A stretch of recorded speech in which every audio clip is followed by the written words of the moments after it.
진짜 댓글창에도 그러는데 정말 어떤 분은 황사랑 꽃가루 이런 것 때문에 지옥 같았다고 말씀하시기도 하고 저는 뭐 개인적으로 약간 그래도 봄이 정말 왔구나라는 생각 때문에 기분이 좋기도 했었는데 이제 불편하기도 하더라고요. 불편하기도 했어요. 숨 쉬는데 갑자기 재채기 나고 꽃가루 들어가서 자 그러기도 했습니다. 자, 오늘 나오시는 이 판승철님, 벌써부터 기대하시는 분들 참 있는데, 유쾌해서 좋으시죠? 유쾌해서 좋은 분, 이분 모시겠습니다. 판승철님 나오셨습니다. 어서오세요. 안녕하십니까. 유쾌해서 좋다는 게 제 말이 아니라 댓글에 나왔어요. 아유, 감사합니다. 유쾌해서 좋은 우리 승철이 형. 아유, 감사합니다. 그러니까. 지금 글로벌 라이브를 하신 지 몇 년 되신 거죠, 거의? 이제 9월에 시작을 해서요. 9월 달이 되면 1년이 됩니다. 만으로. 작년 9월에 시작하셨어요? 작년 9월에 시작했어요. 저는 한 3년 하신 줄 알았어요. 좀 이렇게 낯짝이 두꺼워요, 제가. 네. 금방 익숙해집니다. 그렇구나. 동네 형 같은 아저씨 같잖아요. 딱 근데 되게 친근하시겠네요, 정말. 어디서나 만날 수 있는 마스크를 가지고 있죠. 네. 사이즈도 커요, 심지어. 무슨 사이즈? 얼굴 크기가 커서요. 얼굴 사이즈? 농담을 하면 안 되겠죠? 아니요, 괜찮습니다. 네. 예전에 지점에 근무할 때, 네. 70대 이상 여성분들이 네. 잘생긴 사람 꼽으라 그러면 대부분 저를 뽑았어요. 멀리서도 잘 보인다고. 잘생긴 게 아니라 잘 보이는 잘 사람. 보이니까 네. 좋아 보이는 거죠. 저 친구는 어디서나 볼 수 있다. 네. 재미가 없으신가 봐요. 아니, 저는 별로 재밌었는데. 이렇게 회심의 일격이었는데 상당히 반응이 좋지가 않네요. 전 재밌었어요. 언젠간 익숙해지시겠죠. 두꺼워 보이세요. 이게 혹시 그 말인가요? 두꺼워 보이세요? 어디 사이즈? 머리요? 네. 머리가 큽니다, 일단. 네. 엑스라지죠. 근데 생각보다 크지 않습니다, 솔직히. 네. 아니, 생각보다 커요. 그래요? 제가 집에서 모니터를 해봤는데요. 네. 이렇게 둘이 이렇게 비추잖아요. 제가 원근법을 무시하고 있더라고요. 저는 번외를 하세요. 저는 솔직히 저는 그렇습니다. 약간 이게 뭐 계속 말이 길어져서 좀 그렇긴 한데 외모 이런 거 중요하지 않습니다. 저희 3프로TV는 정말 콘텐츠가 중요하기 때문에 정말 많은 콘텐츠를 머릿속에 들고 계시는 우리 판승철님. 많이 넣어서 큽니다, 일단. 자, 많이 넣어서 커진 거예요. 시황부터 한번 보도록 하겠습니다. 예. 자, 시황. 이제 금요일 날은 이제 전반적으로 이제 뭐랄까요? 금요일이 아마 4월 전체를 얘기하는 것 같아요. 뭐랄까요? 강보합? 네. 이제 강보합이라는 뜻은 아시잖아요. 네네. 그러니까 보합에서 쬐끔. 그러니까 이게 강하다고 보기는 어렵고 네. 약간 오른 정도. 그 정도가 지금 유지되는 시장인 것 같아요. 근데 지금 요 화면 한번 보시면요. 제가 지금 이제 섹터를 항상 제가 종목이나 이런 걸 얘기할 수가 없으니까 섹터를 가지고 시장 얘기를 많이 해드리는데요. 지금 보시면 4월 이게 3월 말일자 31일자부터 해서 지금 4월 현재까지 지금 섹터별로 이제 양극단에 있는 두 개와 그러니까 가장 좋았던 섹터 두 개, 가장 나빴던 섹터 두 개, 그리고 가운데에 존재하는 섹터 하나 이렇게 해가지고 좀 5개를 이렇게 그림을 그려놨거든요. 근데 이 차트를 보면 어떤 게 느껴지세요? 지금 답을 굉장히 간단한가? 이게 언제 거랑 비슷해 보이세요? 이게요? 네. 작년? 자, 정확하게 정답을 맞추셨습니다. 그래요? 이게 작년 모습하고 굉장히 비슷하거든요. 네. 이제 헬스케어 XLV라는 ETF 헬스케어가 3.74%입니다. 이 섹터가 4월 한 달간이요. 이제 XLF가 금융이잖아요. 이게 3.3%고요. 그리고 필수 소비재가 2.49% 수익이 났었고요. 근데 안타깝게도 XLY, 그러니까 이제 경기 소비재가 마이너스 1.45. 이 원인은 분명한 거죠. 테슬라와 아마존도 여기 들어가 있죠. 근데 아마존은 올랐어요. 근데 테슬라가 내렸기 때문에. 그게 컸었던 거고요. XLK도 마이너스 2.15입니다. 그러니까 기술주들이 이게 무슨 모양을 뜻하냐면 전형적으로 이 금리에 대한 압박을 뜻해요. 금리에서 유리한 애들은 수익이 좋았던 거고, 그러니까 실적이 안정적인 애들이 좋았던 거고요. 실적 변동성이 커 보이는 애들, 매크로 영향을 많이 받는 애들이 성적이 안 좋았던 거죠. 지금 딱 그 모양이 나타나고 있거든요. 그러니까 정확하게 보면 4월 한 달 주가는요. 은행주 섹터가 이제 실적 발표 이후에요. 경기 둔화에 대한 우려가 상당히 해소가 됐잖아요. 네. 그러니까 이제 실리콘밸리뱅크가 파산하면서 굉장히 이제 힘들 걸로 예상을 했는데 의외로 대형 은행들은 이제 뱅크런이 없었다는 거죠. 오히려 돈이 몰려들고 실적도 예상보다 훨씬 더 잘 나왔고요. 그러니까 대형 은행들이 괜찮다라는 것이 그러면 중소형 이쪽만 조금 지원을 하면 괜찮지 않을까라는 우려가 상당 부분 해소되면서 이제 다시 시장의 관심이 금리랑 인플레이션 쪽으로 이동을 한 것 같아요. 현재 모습이요. 네네.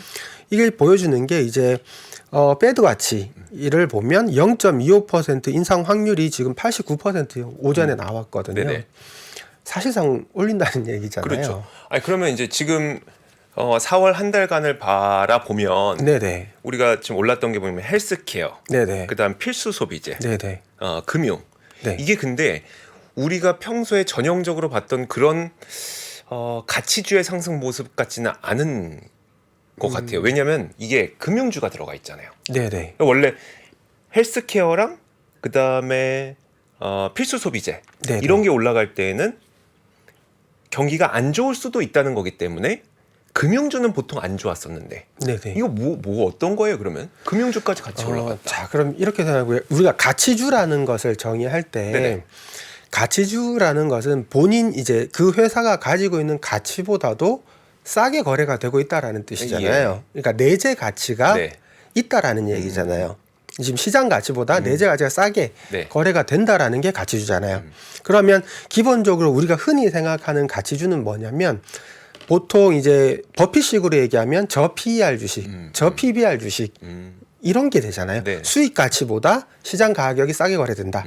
아니면 장부 가치보다 싸게 거래된다. 이게 가치주잖아요. 네. 근데 미국도 이제 그 금리 올리기 전에는 보면요. 금융주나 이런 것들이 PER이 보통 9배, 네. 그러니까 7배에서 9배 사이에 거래됐었어요. 원래 예. 통상적으로 굉장히 싸게 거래가 네네. 됐습니다. 버핏이 굉장히 좋아했던 이유가 있었던 거죠. 네네. 굉장히 싸게 거래되고 배당 수익률이 평균 2.5 이상 나오는 그런 섹터였거든요. 근데 방금 이제 4월 달에 아까 그거 다시 한번 보시면요. 다시 한번 보여주시면 4월 달에 이런 일이 벌어졌던 거는 XLF가 이전에요. 확 빠졌다가 올라온 거예요.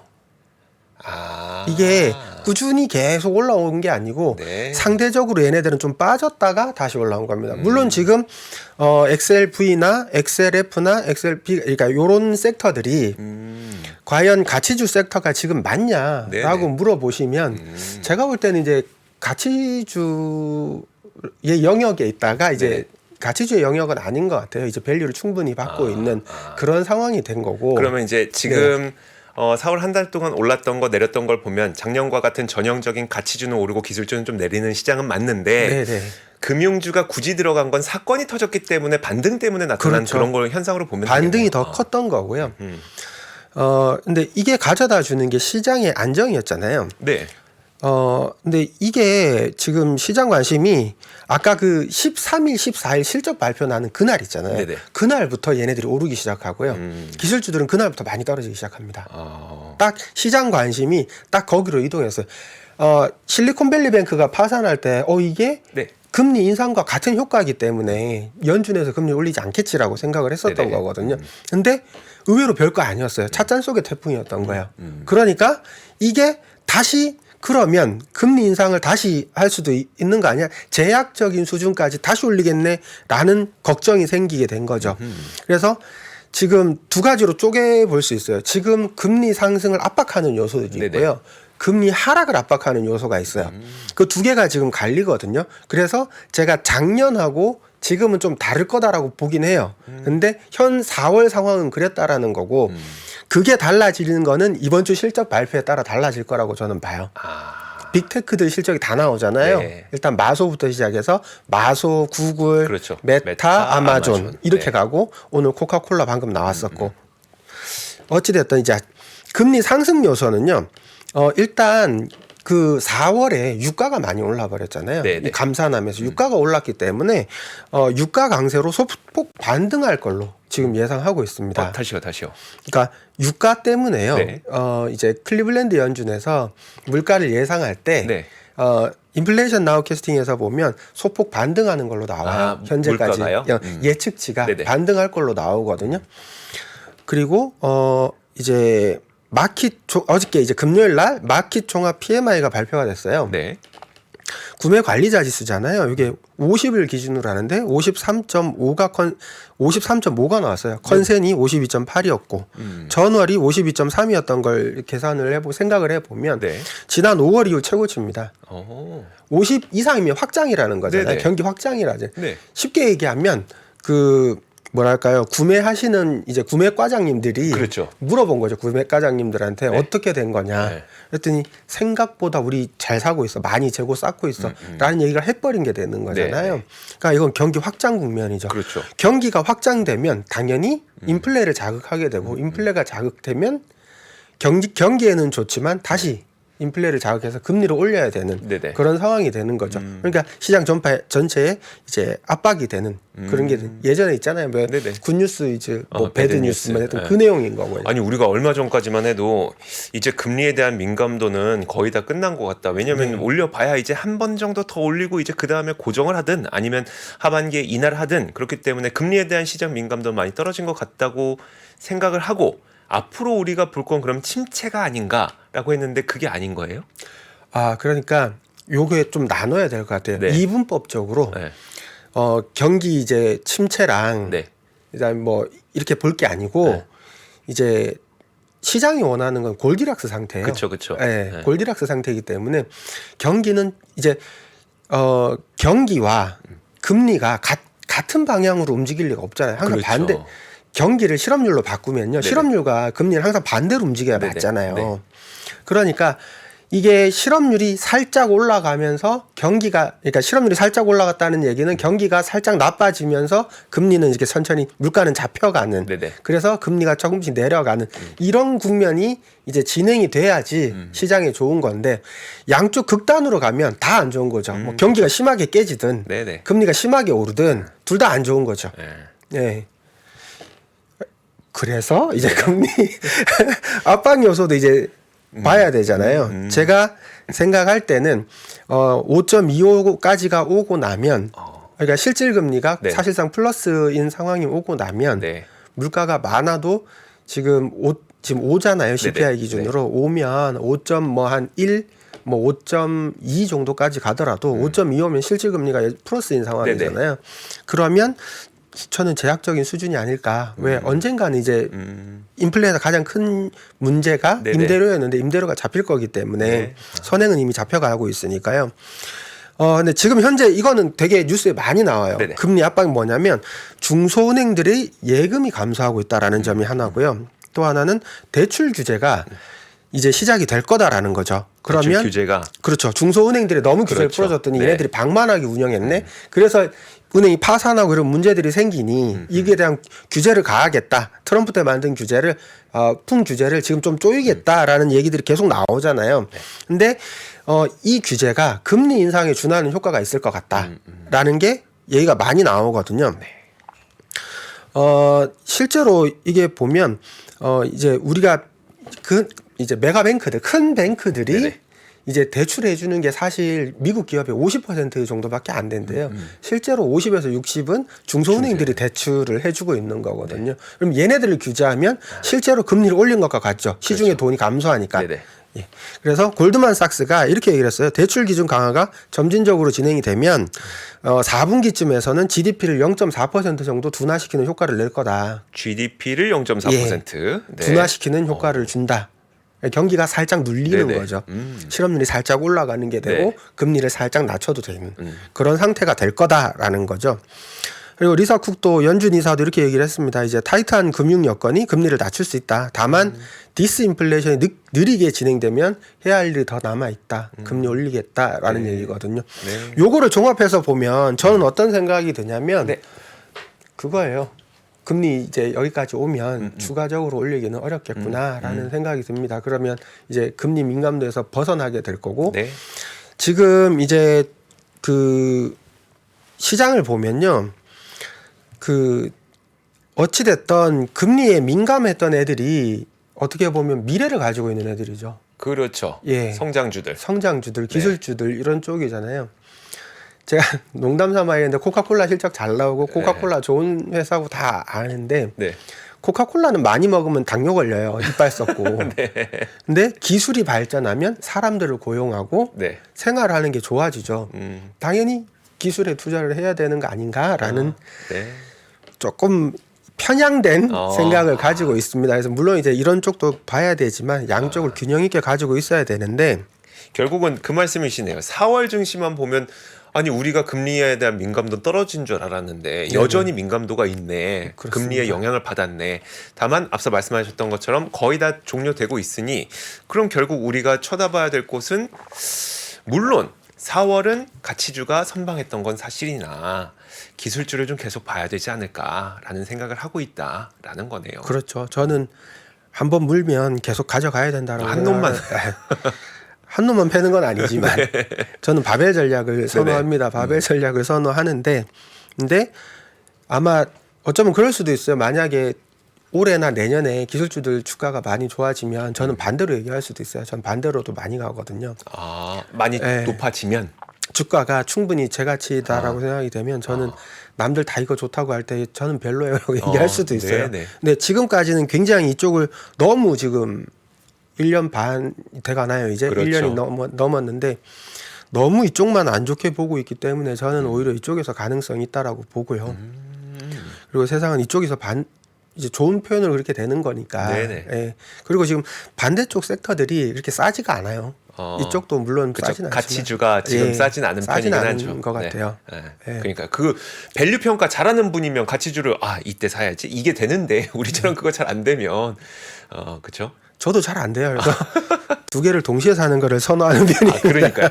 그럼 기술주 가운데 지금 관심 갖고 계시는 거 특히 이제 실적 발표를 앞두고 있으니까 어떤 기업이 있을 거 아니에요. 네, 저는 내일 발표할 아마 지금 방송이나 이런 데 전부 다 마이크로소프트 얘기를 할 거예요. 내일 네네. 제일 중요한 게 마이크로소프트고 당연히 이것만 봐도 어느 정도 윤곽이 나올 것 같아요. 네네. 그래서 근데 지금 제 생각에는 이번에 마이크로소프트 실적이 좋게 나올 리가 없어요. 일단 가이던스 자체도 좋지 못했어요. 네. 지난 분기 실적도 좋지 못했고요. 근데 왜 우리가 이렇게 실적이 부진할 걸로 예상되는 마이크로소프트의 실적 발표랑 이제 컨퍼런스 콜을 굉장히 주목해서 봐야 되느냐. 네. 그건 제가 아까 말씀드린 1분기 아까 4월 얘기했잖아요. 네네. 근데 1, 2, 3월을 두고 1분기를 두고 얘기를 해보면 미국 주가 상승의 원인은 하나였습니다. 디스인플레이션하고 AI였거든요. 네네. 디스인플레이션이라는 게 살짝 이제 금리 이제 매크로 이슈에서 벗어날 수 있는데 네. 매크로 이슈에서 벗어난다는 얘기 자체가 경기가 침체 국면으로 들어갈 수 있다라는 얘기잖아요. 그렇죠. 네. 경기가 침체될 것 같으면 거기서 제일 돋보이는 애는 성장하는 애들이거든요. 네. 그때 치고 나온 게 이제 챗 GPT였죠. AI라는 게 O라는 게 나왔죠. 네네. 특히 여기 가입자 수가 2달 만에 1억을 돌파했죠. 지금 뭐라 그럴까요? 지금 데일리 에버리지 유저 있잖아요. 네네. 1억 명을 넘어섰거든요. 빙이. 아 그래요? 네. 오. 일간 활성 이용자 네. 수가 1억 명 일간이 일간 1억이에요. 가입자가 1억이 아니고요. 일간이 일간이 1억. 사용자가 1억을 돌파했어요, 지금. 굉장한 속도죠. 드디어 이제 빙신에서 벗어났습니다. 이게 상당해요. 네네. 근데 저는 이제 이런 것들이 네. 이 성장이 보이는 것들이 이게 이제 테마를 형성해 버렸잖아요. 그러니까 이게 테마가 형성이 되면서 이거 AI 이제 챗 GPT 돌리려면 네. 이제 그 관련 반도체 특히 A100 같은 경우 엔비디아 A100 같은 거 10,000개를 집어넣어야 돌릴 수 있다 뭐 이러면서 네네. 가격이 이제 오르면서 엔비디아 주가가 그러니까 반도체 섹터들이 굉장히 좋았잖아요. 네. 그럼 뭐냐 디스인플레이션 그러니까 경기 침체 살짝 오는 경기 침체에서 제일 중요한 건 성장이었었던 거고 그 성장이 나올 곳이 어디냐 역시 AI 테마였을 것이고 거기서 대장은 MS다라는 거죠. 네. 현재 사실은 구글이라고 생각을 하지만 먼저 치고 나온 거는 MS이기 때문에 네. 저는 여전히 구글도 높이 평가합니다. 근데 확실히 유리한 고지에 있는 건 MS가 맞는 것 같아요. 네네. 그러니까 MS를 실적을 이번에 잘 봐야 되는데요. 어떻게 나올 것 같으세요? 일단 좀 세부적으로 좀 예측을 해보자면 예측이 아니라 전망을 해보자면 뭐 전망이든 예측이든 다 할 수 있습니다. 안 맞아서 문제지 다 할 수 있어요 우리는. 그럼요, 다 할 수 있습니다. 한번 자신 있게 일단 면피는 해야 되니까요. 네.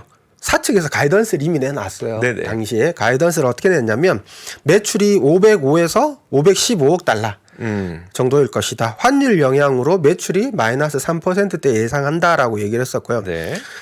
제가 일부러 써놓은 거는 클라우드 마진율도 1% 감소할 것이라고 예상한다라고 되어 있습니다. 네. 좋지가 않아요. 근데 이게 클라우드가 제가 요건 좀 이따 또 말씀을 한번 드릴게요. 그리고 이제 이번 분기 실적 애널리스트 예상치는요. 매출액이 511억 달러고요. YOY로는 3.4% 증가입니다. 네네. 그리고 EPS는 2.24달러 이렇게 나왔거든요. 네.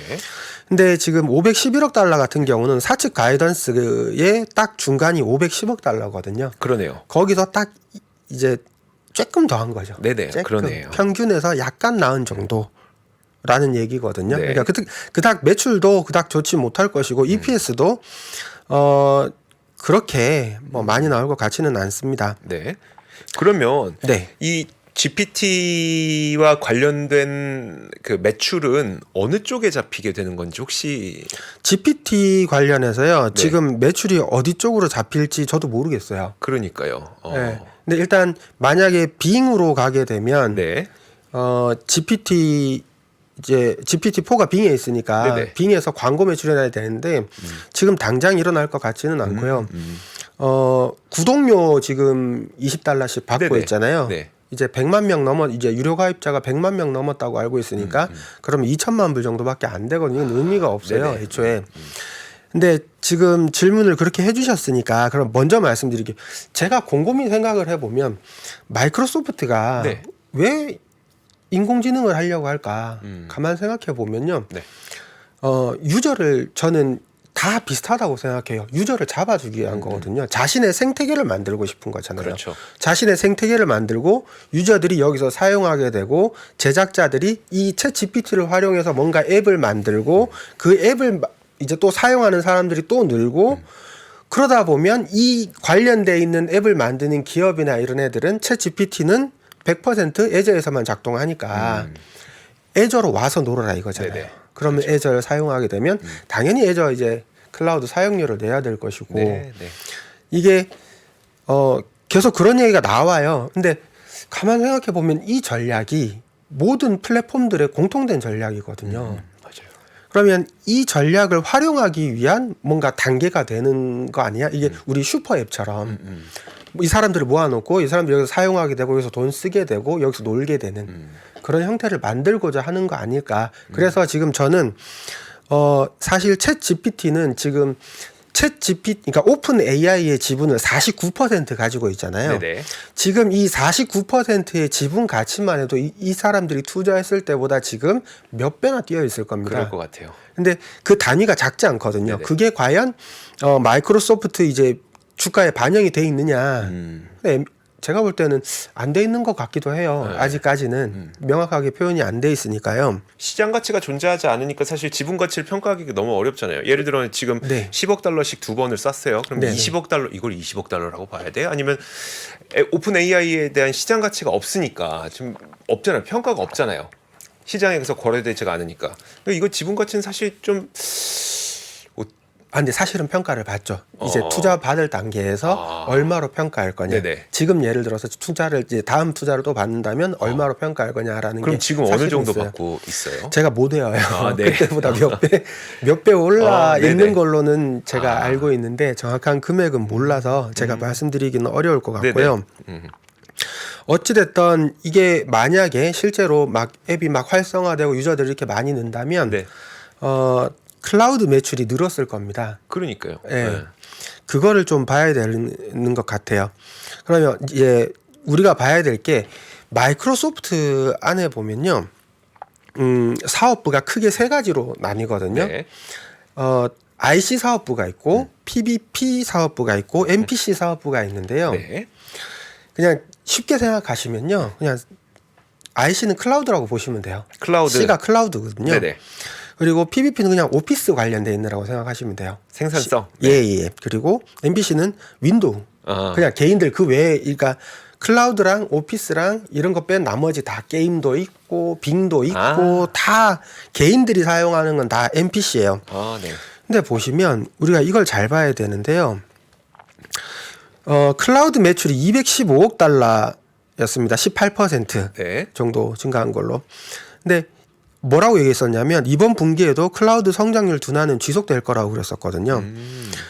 근데 이제 이분이 이제 CEO가 뭐라고 하셨냐면 여전히 클라우드는 도입 초기 단계다. 예를 들어서 AIA가 처음 클라우드를 도입하자마자 비용을 20% 줄였다. 네. 우리는 이 사람들에게 접근을 해서 이 사람들이 우리 소프트를 사용하고 있고 이 사람들과 오랜 시간 작업해 왔던 노하우가 있고 이 사람들 이제 도입시키면 네. 자기들은 비용 20% 줄인 거잖아요. 요거 클라우드보다 훨씬 효용이 크니까 이런 거 충분히 우리가 도입시킬 수 있다라는 점이 하나 있고요. 그리고 이거죠. 아까도 말씀드렸지만 오픈 AI의 독점 클라우드 공급자라는 거죠. 그렇죠. 그러면 곧 각자의 애플리케이션에서 챗 GPT를 사용할 수 있게 해주겠다 이거거든요. 그러면 이 챗 GPT를 활용해서 뭔가 사업을 해보려 하시는 분들은 여기서 써야 돼요. 그렇죠. 네. 네. 그러면 클라우드 매출이 지금 둔화될 걸로 예상하고 있잖아요. 네. 근데 성장률이 지금 제가 정확한 기억이 아닙니다만 27%였거든요. 네네네. 28, 27로 계속 줄고 있었는데 이게 만약에 27에서 28 사이로 넘게 되면 이게 물론 이제 매크로 환경이 안 좋아서 환율이 이제 까인 걸로 나오잖아요. 네. 매출이 작게 잡히긴 하지만 3% 정도 작게 잡히지만 만약에 이게 환율을 딛고 뭐 27%나 28% 정도 나온다면 클라우드 사업부가 부활했다 이렇게 나올 수 있겠죠. 클라우드 사업부가 마이크로소프트에서 가장 큰 매출을 일으키는 사업부예요. 그렇죠. 현재로서는. 네. 그러니까 이걸로 확실히 뭔가를 볼 수 있을 것 같다라는 생각은 전 해요.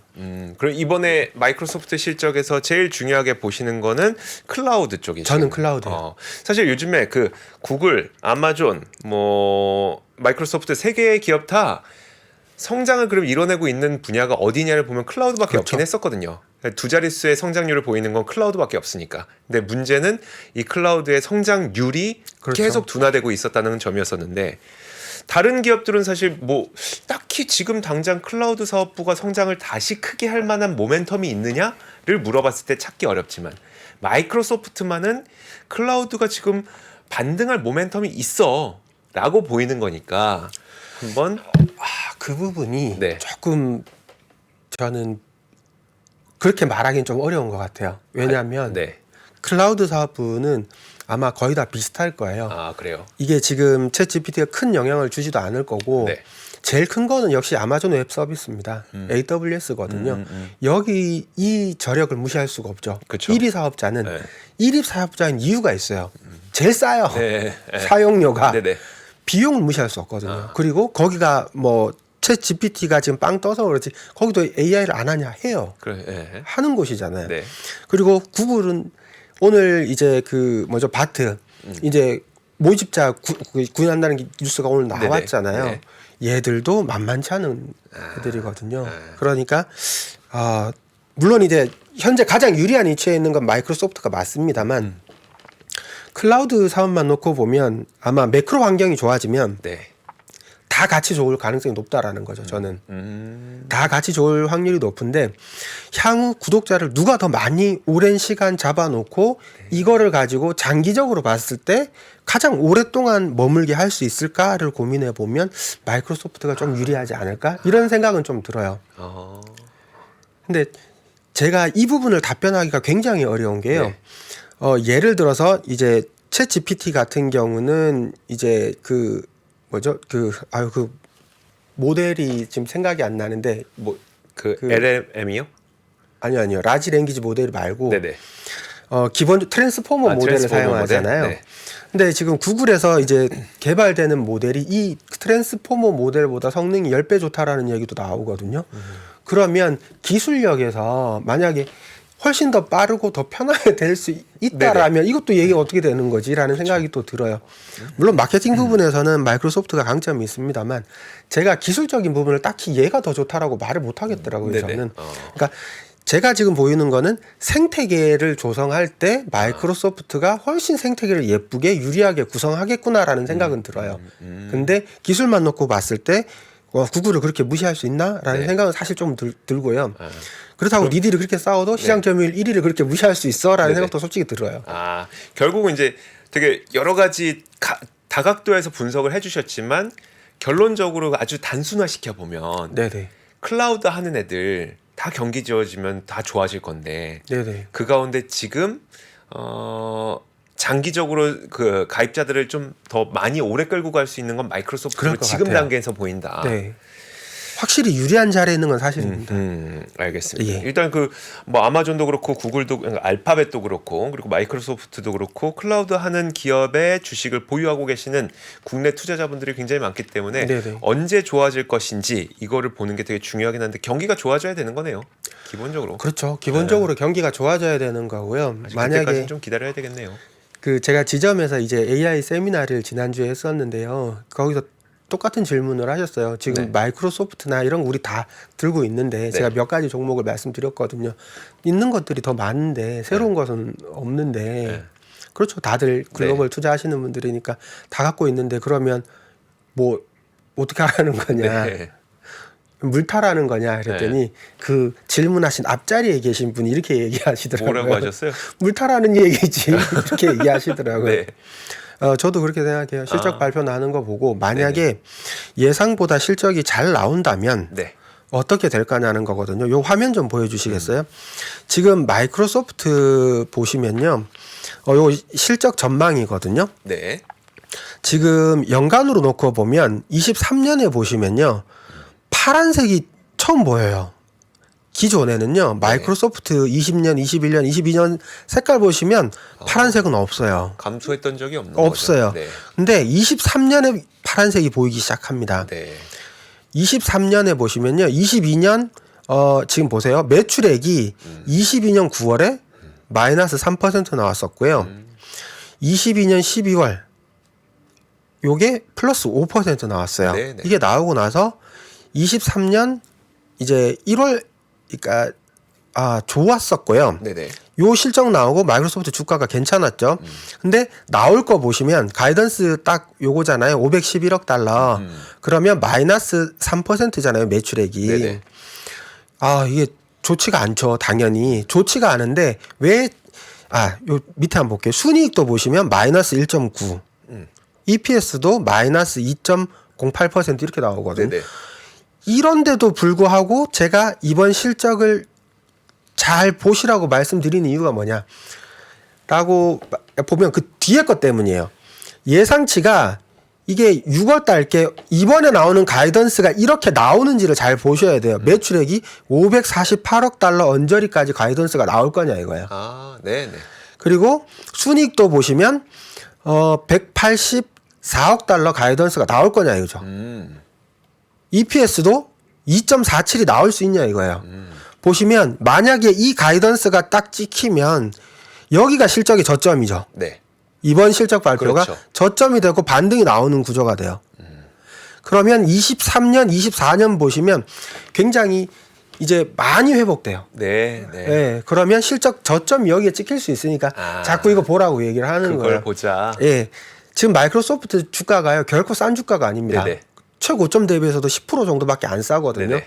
싸지 않은 가격임에도 불구하고 지금 마이크로소프트 실적을 잘 보라고 말씀드리는 거는 다음 분기 가이던스 때문인 거고요. 그리고 이 가이던스가 찍혀서 이제 의외로 매크로가 빨리 좋아지면 네.